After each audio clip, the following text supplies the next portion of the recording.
Hello hi ಎಲ್ರಿಗೂ ನಮಸ್ಕಾರ. ನೀವು ನೋಡ್ತಾ ಇದ್ದೀರಾ ಖುಷಿ ಕುಕ್ಕಿಂಗ್. ಇವತ್ತಿನ ವಿಡಿಯೋದಲ್ಲಿ ತುಂಬಾ ರುಚಿಯಾದಂತಹ ಮೆಂತ್ಯ ಸೊಪ್ಪಿನ ಪಲಾವ್ ಮಾಡೋದನ್ನ ತೋರಿಸ್ತಾ ಇದ್ದೀನಿ. ತುಂಬ ಟೇಸ್ಟಿಯಾಗಿರುತ್ತೆ. ತುಂಬ ಕಹಿ ಅಂತ ಮೆಂತ್ಯ ಸೊಪ್ಪನ್ನ ಯಾರೂ ತಿನ್ನೋದೇ ಇಲ್ಲ. ಈ ರೀತಿ ಪಲಾವ್ ಮಾಡಿಕೊಟ್ರೆ ಮಕ್ಕಳು ತುಂಬ ಇಷ್ಟಪಟ್ಟು ತಿಂತಾರೆ ಮತ್ತು ಹೆಲ್ತ್ಗೂ ಒಳ್ಳೆ ಬೆನಿಫಿಟ್ ಅಂತಲೇ ಹೇಳ್ಬೋದು. ಬನ್ನಿ ಹಾಗಾದರೆ ಹೇಗೆ ಮಾಡೋದು ಅನ್ನೋದನ್ನ ನೋಡ್ಕೊಂಡು ಬರೋಣ. ಫಸ್ಟು 2 ಲೋಟ ಅಕ್ಕಿನ ವಾಶ್ ಮಾಡಿ ಒಂದು ಕಡೆ ಇಟ್ಕೊಬೇಕು. ಆಮೇಲೆ ಮೆಂತ್ಯ ಸೊಪ್ಪು ಎಲೆ ಎಲ್ಲ ಬಿಡಿಸಿ ಈ ರೀತಿ ಚಿಕ್ಕದಾಗಿ ಕಟ್ ಮಾಡಿ ವಾಶ್ ಮಾಡಿ ಇಟ್ಕೊಂಡಿದ್ದೀನಿ. ಮತ್ತು 2 ಲೋಟ ಕಪ್ಗೆ 4 ಲೋಟ ನೀರು ಹಾಕಿ ಬಿಸಿ ಮಾಡೋದಕ್ಕೆ ಇಟ್ಕೊಂಡಿದ್ದೀನಿ. ಇವಾಗ ರುಬ್ಕೊಳ್ಳೋದಕ್ಕೆ ಕೊತ್ತಂಬರಿ ಸೊಪ್ಪು, ಹಸಿಮೆಣಸಿಕಾಯಿ, ಬೆಳ್ಳುಳ್ಳಿ, ಶುಂಠಿ, ಚಕ್ಕೆ, ಲವಂಗ, ಏಲಕ್ಕಿ, ಕೊಬ್ಬರಿ ಮತ್ತು ಪುದೀನನ ರುಬ್ಕೊಳ್ಳೋದಕ್ಕೆ ಇಟ್ಕೊಳ್ತಾ ಇದ್ದೀನಿ.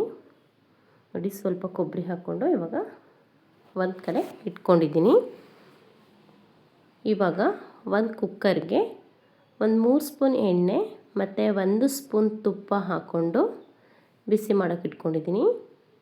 ತುಪ್ಪ ಎಣ್ಣೆ ಬಿಸಿ ಆದಮೇಲೆ 1 ಪಲಾವ್ ಎಲೆನ ಕಟ್ ಮಾಡಿ ಹಾಕ್ಕೊಂಡಿದ್ದೀನಿ. ಮತ್ತು 2 ಈರುಳ್ಳಿ ಈ ರೀತಿ ಕಟ್ ಮಾಡಿಕೊಂಡು ಹಾಕ್ಕೊಂಡು ನೀಟಾಗಿ ಫ್ರೈ ಮಾಡ್ಕೊಬೇಕು. ಈರುಳ್ಳಿ ಚೆನ್ನಾಗಿ ಫ್ರೈ ಆಗಬೇಕು. ನೋಡಿ, ಮೀಡಿಯಮ್ ಸೈಜಿನ 2 ಈರುಳ್ಳಿ ತೊಗೊಂಡಿದ್ದೀನಿ. ಇವಾಗ ಮಸಾಲೆನ ರುಬ್ಕೊಳ್ಳೋಣ. ತೊಗೊಂಡಿರುವಂತಹ ಕೊತ್ತಂಬರಿ ಸೊಪ್ಪು, ಹಸಿಮೆಣಸಿನ್ಕಾಯಿ ಮತ್ತು ಪುದೀನ, ಶುಂಠಿ, ಬೆಳ್ಳುಳ್ಳಿ ಮತ್ತು ಮಸಾಲೆ, ಚಕ್ಕೆ, ಲವಂಗ, ಏಲಕ್ಕಿ, ಕೊಬ್ಬರಿ ಎಲ್ಲದನ್ನು ಹಾಕ್ಕೊಂಡು ರುಬ್ಕೊಳ್ಳೋಕ್ಕೆ ಬೇಕಾದಷ್ಟು ನೀರು ಹಾಕ್ಕೊಂಡು ನುಣ್ಣಗೆ ಮಿಕ್ಸಿ ಮಾಡಿ ಇಟ್ಕೊಬೇಕು. ಅಷ್ಟರೊಳಗೆ ಈರುಳ್ಳಿ ಚೆನ್ನಾಗಿ ಫ್ರೈ ಆಗಿರುತ್ತೆ. ಇವಾಗ 1 ಕಟ್ ಮಾಡಿರುವಂತಹ ಟೊಮೊಟೊನ ಹಾಕ್ಕೊಬೇಕು. ಟೊಮೊಟೊನೂ ಸಹ ಚೆನ್ನಾಗಿ ಫ್ರೈ ಆಗಬೇಕು. ಅಲ್ಲಿವರೆಗೂ ಫ್ರೈ ಮಾಡ್ಕೊಳ್ಳೋಣ. ಆಮೇಲೆ ವಾಶ್ ಮಾಡಿ ಇಟ್ಕೊಂಡಿದ್ದೀವಲ್ಲ ಮೆಂತ್ಯ ಸೊಪ್ಪನ್ನ ಈ ಟೈಮಲ್ಲಿ ಹಾಕ್ಕೊಳ್ಳೋಣ. ಮೆಂತ್ಯ ಸೊಪ್ಪು ಹಾಕ್ಕೊಂಡು ಮತ್ತೆ ಒಂದು 5 ನಿಮಿಷ ಇದನ್ನು ಎಣ್ಣೆಲೇ ಫ್ರೈ ಮಾಡ್ಕೊಬೇಕು. ನೋಡಿ, ಎಣ್ಣೆಲಿ ಚೆನ್ನಾಗಿ ಫ್ರೈ ಆಗಿ ಎಣ್ಣೆ ಎಲ್ಲ ಬಿಟ್ಕೊಳ್ಳೋವರೆಗೂ ಫ್ರೈ ಮಾಡ್ಕೊಬೇಕು. ಇವಾಗ ನೆನೆಸಿರುವಂತಹ ಬಟಾಣಿ ಹಾಕ್ಕೊಳ್ತಾ ಇದ್ದೀನಿ. ನಿಮ್ಮ ಹತ್ರ ಹಸಿ ಬಟಾಣಿ ಇದ್ದರೆ ಹಸಿ ಬಟಾಣಿ ಹಾಕ್ಕೊಳ್ಳಿ, ಚೆನ್ನಾಗಿರುತ್ತೆ. ಬಟಾಣಿ ಹಾಕ್ಕೊಂಡು ಮತ್ತೆ ಒಂದು ಸಲ ಮಿಕ್ಸ್ ಮಾಡ್ಕೊಳ್ಳೋಣ. ಆಮೇಲೆ ರುಬ್ಕೊಂಡಿದ್ವಲ್ಲ ಆ ಮಸಾಲೆನ ಸೇರಿಸ್ಕೊಳ್ಳೋಣ. ನೋಡಿ, ಮಸಾಲೆ ಹಾಕ್ಕೊಂಡು ಮತ್ತೆ ಒಂದು 3 ರಿಂದ 4 ನಿಮಿಷ ನೀರು ಹಾಕ್ತೇನೆ ಫ್ರೈ ಮಾಡ್ಕೊಬೇಕು.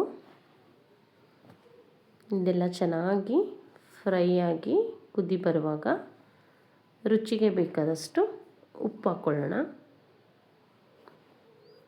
ನೋಡಿ, ಉಪ್ಪು ಹಾಕ್ಕೊಂಡು ಮತ್ತೆ ಒಂದು ಸಲ ಮಿಕ್ಸ್ ಮಾಡ್ಕೊಳ್ಳಿ.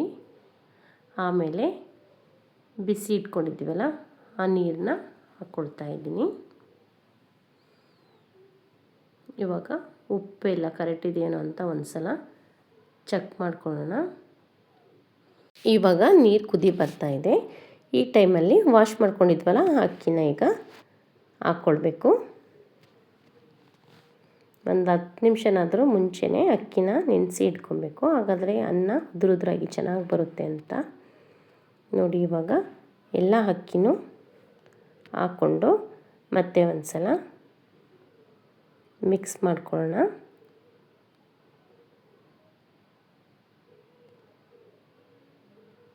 ನೋಡಿ, ಇಷ್ಟು ಬೆಂದ ಮೇಲೆ ಇವಾಗ ಕುಕ್ಕರ್ ಮುಚ್ಚಳನ ಕ್ಲೋಸ್ ಮಾಡ್ಕೊಬೇಕು. ಇವಾಗೆ ವಿಷಲ್ ಹಾಕ್ಬಾರ್ದು. ಇಲ್ಲಿ ಏರ್ ಚೆನ್ನಾಗಿ ಬರಬೇಕಾದ್ರೆ ಪ್ರೆಷರಾಗಿ ಮೇಲೆ ಬರುತ್ತಲ್ಲ ಆ ಟೈಮಲ್ಲಿ ಕುಕ್ಕರ್ ವಿಷಲ್ನ ಹಾಕಿ ಗ್ಯಾಸ್ನ ಆಫ್ ಮಾಡ್ಕೊಬೇಕು. ಒಂದು 20 ನಿಮಿಷದವರೆಗೂ ಮುಚ್ಚಳ ತೆಗಿಬಾರ್ದು. ಇವಾಗ ಕುಕ್ಕರ್ನ ಓಪನ್ ಮಾಡಿದ್ರೆ ನೋಡಿ, ಈ ರೀತಿ ಉದುರುದ್ರಾಗಿ ತುಂಬ ಚೆನ್ನಾಗಾಗಿದೆ ರೈಸು. ನೋಡಿ ಎಷ್ಟು ಚೆನ್ನಾಗಾಗಿದೆ ಅಂತ. ಮಸಾಲೆನೂ ಸಹ ಎಲ್ಲ ಕಡೆನೂ ಆಗಿದೆ, ಅಷ್ಟು ಚೆನ್ನಾಗಿ ಬಂದಿದೆ. ನೋಡಿದಲ್ಲ ಎಷ್ಟು ಈಸಿಯಾಗಿ ಮೆಂತ್ಯ ಭಾತನ್ನ ಮಾಡಿದ್ವಿ ಅಂತ. ತುಂಬಾ ರುಚಿಯಾಗಿರುತ್ತೆ. ನೀವು ಒಂದು ಸಲ ಮನೇಲಿ ಟ್ರೈ ಮಾಡಿ. ನಿಮಗೊಂದು ತುಂಬಾ ಇಷ್ಟ ಆಗುತ್ತೆ ಮತ್ತು ಮಕ್ಕಳು ಸಹ ತುಂಬ ಇಷ್ಟಪಟ್ಟು ತಿಂತಾರೆ. ನೋಡಿದಲ್ಲ, ಈ ವಿಡಿಯೋ ಇಷ್ಟ ಆದರೆ ಪ್ಲೀಸ್ ಈ ವಿಡಿಯೋಗೊಂದು ಲೈಕ್ ಮಾಡಿ, ಹಾಗೆ ನಮ್ಮ ಚಾನಲ್ನ ಸಬ್ಸ್ಕ್ರೈಬ್ ಮಾಡ್ಕೊಳ್ಳಿ. Thank you.